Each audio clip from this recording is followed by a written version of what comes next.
pitcher, if, like you said, you want the guy to go 3 innings, that pitcher is now 9 batters away. So strategically, you had 2 for 1, and that was a move you had to manipulate and think. You had to actually have some thought process to this. This is the dumbing down of Major League Baseball, and this is one of the dumbest, idiotic rules I've ever heard a commissioner float out there. And this goes against your job. Your job is to I thought it was to preserve the game. I thought it was, we're not going to allow Pete Rose in the Hall of Fame or Roger Clemens in the Hall of Fame or Barry Bonds in the Hall of Fame because those guys shouldn't be in the Hall of Fame. Right. Now what you're going to say to me is, now I'm going to give Shohei Ohtani, Mike Trout, Aaron Judge, we're going to give these Bryce Harper extra at-bats. What's that going to do statistically if a guy's hitting .399 at the end of the season, and now I can say he can get one more at-bat to hit .400? But even the story of the guy that, oh, man, he is in the hole. He is the 3rd at-bat, or maybe the 4th at-bat. The fear of, right. I can't walk that guy we're up because 1. Aaron Judge is waiting on deck. Aaron Judge is the 4th batter. Yep. And we're up 1. Man, I have to do what I got to do to get these 3 guys out because that monster is waiting in the wings. The buildup of that. I had the never anticipation seen this. for home and away teams. During the World Series, they had a new Shohei graph. Yeah. Shohei is coming up. He's the 4th hitter. 6 at-bats away. We're 6 bats away from Shohei. and again, I was like, that's brilliant. Whoever thought that up. Anticipation. The anticipation of, I can't miss that. You know what? I was going to run to the store and go get a carton of milk. But now I can't because, it's 10 minutes away. I'm not going to be able to make it back. Shohei's up in 5 at-bats. I mean, you are destroying everything that makes these fans love your game. You're going to make the fans hate this game to the point where even the stories that I'm reading right now, and this is coming from Outkick, and Outkick is not just talking about this rule, but how expensive the tickets are. And I wanted to work this in. So the Dodgers have deferred. They finally hit the $1 billion mark. The Dodgers, with the Blake Snell deal, have deferred over the next 10 years $1.6 billion.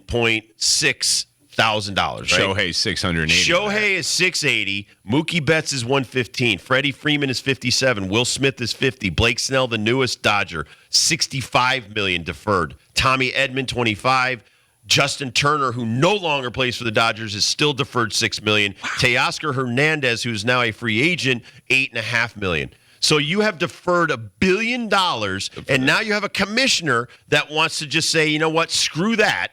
Screw getting the best players in the world, spending $1 billion here, starting 10 years, 20 years from now.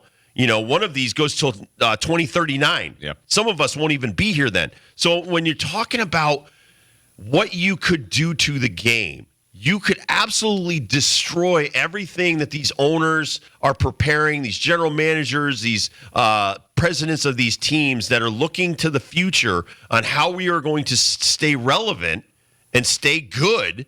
You're talking about Juan Soto might sign the richest deal in sports history in this country, maybe 750, maybe 800 million. I just saw it on Yes Network today. Could go between 700 and 800 million dollars we're talking right now for one player. And that would basically say to Juan Soto, but you know what, Juan? You're having an off night. You're 0 for 3. We're going to bring Aaron Judge in the 9th inning to hit for you and instead of yourself, and then he's going to hit for himself after that. So we're going to take away one of your at-bats. What do you think Juan Soto's going to think of that rule?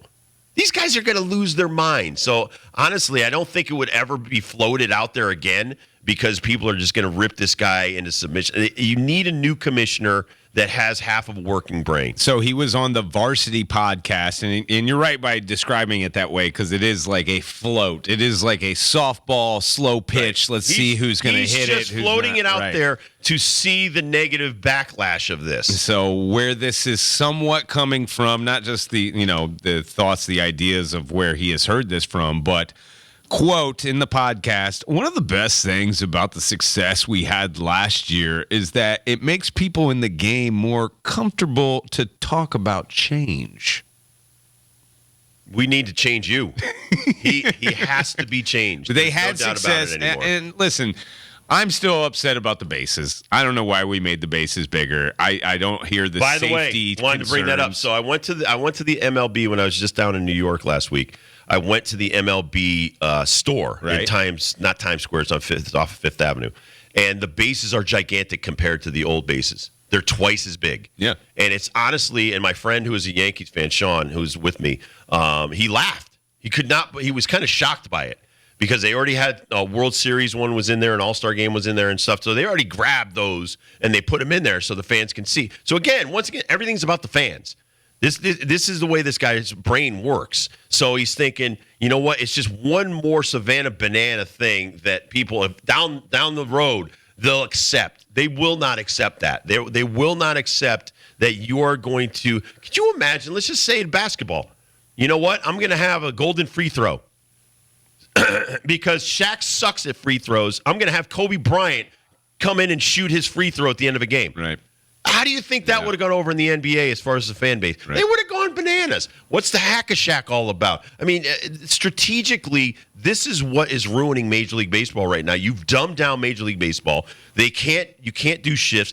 Part of what made Joe Madden such a great manager at the Major League level was the fact that he did shifts. Kevin Cash, manager of the year a couple times out of the last 5 years with Tampa Bay Rays. You have a small payroll, but because those guys play a different style of baseball, they can compete with the $300 million payroll teams. That's what has made the Rays float for the last 20 years. Yep. And so now all of a sudden, Kevin Cash, you're like, you know what, Kevin, you're doing a great job as manager, but you can't move 3 of your guys on that side of the base. You can only keep 2 over there and 2. I mean, they're basically trying to take the managers out of base. They not only want to take the umpires out and have the robo-umps. That's coming. Which I think is an absolute going to be a disaster. That's coming. When they start bouncing in strikes. But now you want to do this golden bat thing. It's just one more way that this guy thinks he can put his own stamp on Major League Baseball. You know, they needed to make that man go watch. It's been about 35 years since it's been out, but Ken Burns Baseball. Just watched and it they this just weekend. talk about it's so important that things haven't changed. It's 90 feet. It was 90 feet. It's going to be 90 feet. And they talk about how beautiful that is. That's how you can compare the generations of the game. That's why we can talk like this and have these great debates of who would have beat him. I don't mind talking because, Kurt, back in 1968 when Bob Gibson was so unbelievable and had such an unbelievable game and year, and Denny McLain won 30 games in the American League, and they said, okay, you know what? Maybe it's the mound. Real simple, really small things that they changed. They lowered the mound 5 inches. And it's been in place ever since. The pitchers adapted to that.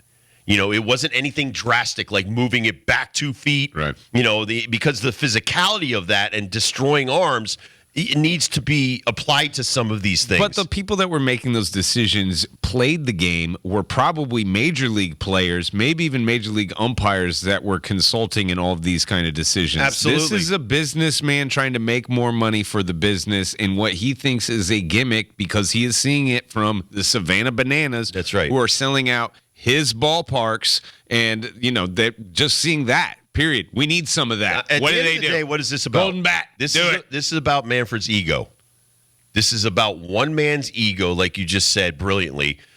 You had 1 year of success. Now, watching the Ken Burns thing, he brought up the 70s and the 80s when they were having a lull in crowds. Well, there's a bunch of stuff happening. The Vietnam War just ended. People were like doing other stuff. You know, there was an explosion in population and people were you had other options and stuff like that. You know, there's always going to be these cyclical things. Right now, you know, people that are not watching the NBA, it's down 28%. That can rebound.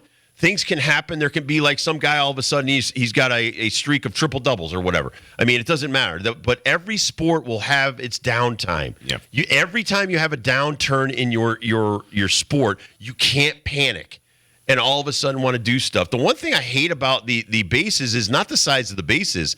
It's the engagements of the pitcher to first base. Yeah. The 2 engagements to first base is insane. Because now I know if you've thrown over twice, I can go on the third one. I still don't understand why we changed the size of the bases. I don't understand the logic He behind thinks that. you're trying to steal first base with a hit. But even then, why aren't they doing in his it? brain, They're never doing exactly. How did batting averages go backward? I don't know. Okay, The you bases are stopped the bigger. shift. How did batting averages in the last 2-3 years be all-time lows? No idea. Yeah, so that he doesn't address those things, but he addresses something that is as ludicrous as this. I believe it just to set people off. And so now you're talking about Major League Baseball when we could be talking about college football. He got us again. We could be talking about the NFL and Monday Night Football. Manfred! It is Giving Tuesday, though, Rob. And if you would like to play baseball, everyone plays. I'd like to give him a golden bat enema. Ow. That would. Is that different from a regular bat enema? Yes. It's like gold member. What's his specialty? That one's good for a while. The golden bat one would last you longer. It's going to last you a lot longer than the regular It one. is Giving Tuesday. We're trying to highlight some of our favorite charities around the Rob Dibble Show, and this is our favorite baseball charity in the area, the Miracle League of Northern Connecticut. Miracle League, northernct.org is their website. This is a place where everyone can play. Their bases are a little different, but it's for a necessity. It is a wheelchair-accessible baseball field in downtown Vernon. They have built this thing. This was a dream that came to fruition in 2 years' time? Yep. Now it's been built, but we have been schooled by the Miracle League of Northern Connecticut. They have to, every 4 years, resurface the facility because of the town ordinance, and that costs a significant amount of cash. So if you can help them out on a Giving Tuesday, they definitely would appreciate it. We would, too, on the Rob Dibble Show. Again, the website, miracleleaguenorthernct.org. There were some deals today. I know we're running late because we were yelling at Manfred all the time, but Aroldis Chapman to the Red Sox. A little bit more than $10 million. Not that significant, but I don't know. I think the guy can give you some outs, give you some innings. Yeah. I think he'll be all right. As long as you don't keep him out there for 6 outs until the golden at bat. And he doesn't have to face Devards unless there's some weird golden bat. You take a guy from the other team and put him on your roster. That'd be weird. And then Higashioka to the Rangers. Yes, 2 years. 2-year deal for Higgy. Getting jiggy with it. All right, we'll take a quick break. We'll come back. We'll talk some NBA to get off of the Rob Manfred topic.